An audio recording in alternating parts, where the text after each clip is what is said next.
J'ai un petit garçon qui est né avec une épilepsie très importante, due à une souffrance fœtale à la naissance. J'ai rencontré Sparadrap à l'occasion de soins invasifs qui devaient être faits et répétés et très mal vécus par nous, la famille, et puis par Martin lui-même. Et Sparadrap m'a permis de me déculpabiliser de l'image de méchante qui empêchent de faire leur travail aux équipes médicales, puisque en tant que parents, on avait besoin vraiment, on était tellement dans la souffrance par rapport au fait que Martin allait très mal. Et il a fallu se battre pour obtenir certaines réponses, parce qu'à chaque fois que j'avais besoin de lui expliquer quelque chose qui concernait sa maladie, je me mettais à pleurer.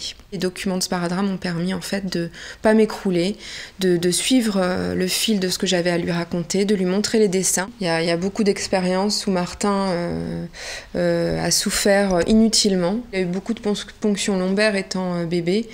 À l'époque, elles étaient faites sans anesthésie, on leur donnait juste à téter du canadou en fait, du sucre de canne, et c'était insupportable. Je ne pouvais pas imaginer qu'une ponction lombaire puisse se faire sans anesthésie. Et par la suite, quand j'ai récupéré les petites fiches sur la ponction lombaire, je me suis rendu compte que c'était tout à fait ça et qu'on pouvait pallier quand même à la douleur de la ponction lombaire par plein de moyens différents.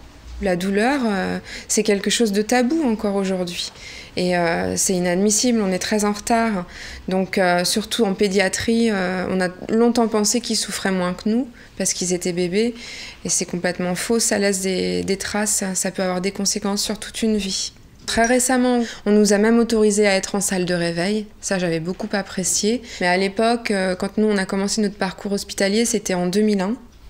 Et c'est pas si vieux, mais déjà en 2001, il y a eu plein de moments où on voyait son bébé et partir dans l'ascenseur sans nous.